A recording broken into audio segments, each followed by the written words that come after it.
प्यारी साथ संगत, प्यार से कहना धन निरंकार जी। साथ संगत, आइए हम विचार करें कि हमें जो काम पहले करना है साथ संगत, उस काम को हमने पीछे कर दिया है साथ संगत।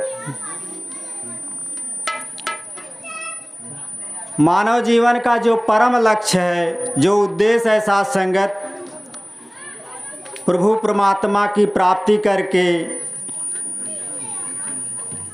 इसका गुणगान, इसका बखान करके, इससे नाता जोड़ करके इस मानव जीवन का उद्धार है साथ संगत।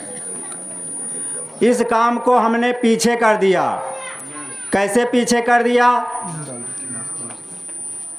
जब बाल्यावस्था होती है साथ संगत, उस समय लोग कहते हैं कि ये खेलने खाने का उम्र है साथ संगत। उसके बाद शैशवावस्था आती है, फिर प्रौढ़ावस्था आती है, और जो चौथी अवस्था है वृद्धावस्था, उसमें लोग कहते हैं कि यही भक्ति की अवस्था है साथ संगत। आप जरा विचार करिए कि उस अवस्था में हम किस तरह से भक्ति कर पाएंगे। सारे संकेत अभी महापुरुषों ने बताया कि हमारे जो शरीर के सारे संकेत बता देते हैं। उन संकेतों पर हम उस अवस्था में किस तरह से भक्ति कर पाएंगे। उस समय हम कुछ बोल नहीं सकते, जो बोलते हैं साथ संगत, उसका शुद्ध उच्चारण नहीं हो सकता साथ संगत। हमारी जीभ जो है वो सही ढंग से काम नहीं कर सकती,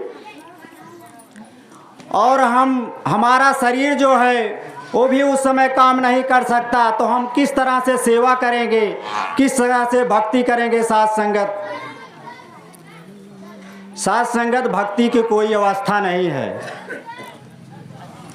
साधना की कोई अवस्था नहीं है साथ संगत। जिस अवस्था से अभी आप ध्रुव प्रहलाद को देख लीजिए, किस अवस्था में भक्ति की है साथ संगत।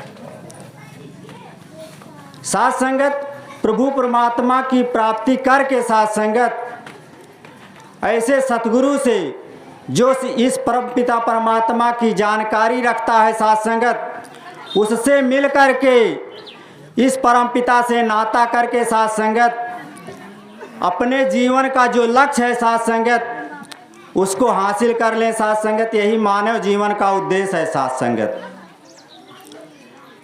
भक्ति किसी अवस्था विशेष में नहीं होती साथ संगत।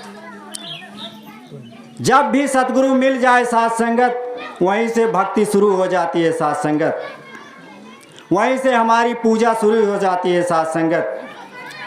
जब तक हमें इस परमात्मा की जानकारी नहीं है साथ संगत, तो हमारी कोई पूजा नहीं है साथ संगत। पूजा हम किसकी करेंगे साथ संगत? जब हम किसी चीज़ को जानते ही नहीं, उसकी हम स्तुति, उसकी पूजा किस प्रकार से करेंगे? जब हमको इस चीज़ की जानकारी हो जाती है साथ संगत, तब हमारी उसकी पूजा होती है साथ संगत, तब उसको परवान होती है, स्वीकार होती है साथ संगत। तो आइए, अब भी बहुत समय है साथ संगत। ये निरंकारी मिशन हर जगह, हर गली में साथ संगत यही ऐलान, यही नारा दे रहा है कि हे मानव, समय के रहते अपने इस परम लक्ष्य की प्राप्ति कर लो साथ संगत। जिस कारण मानव शरीर धारण किए हो, उसे हासिल कर लो। और ये मानव शरीर ही ऐसा साधन है साथ संगत, जिसमें भक्ति हो सकती है साथ संगत। शरीर तो अनेकों हैं, और इस मानव शरीर को ही अंतिम सीढ़ी भी कहा गया है साथ संगत। अगर इसमें मानव जीवन नहीं सफल हो सका साथ संगत, मानव ने नहीं चेता साथ संगत कि हम कौन हैं, हम आए कहाँ से हैं, और हमें जाना कहाँ है साथ संगत। यही मानव जीवन का उद्देश्य है, तीन ही, कि हम कौन हैं, हम किसकी अंश हैं और इस शरीर को छोड़ करके हमें जाना कहाँ है। बस यही तीन लक्ष्य हैं मानव जीवन के साथ संगत, और ये तीनों लक्ष्य बिना सतगुरु के पूर्ण नहीं हो सकते साथ संगत। तो समय का सतगुरु आया हुआ है साथ संगत, हम समय के सतगुरु से इसकी जानकारी करके साथ संगत और अपने जीवन का अंतिम लक्ष्य हासिल कर ले साथ संगत। प्यार से कहना धन्य निरंकार।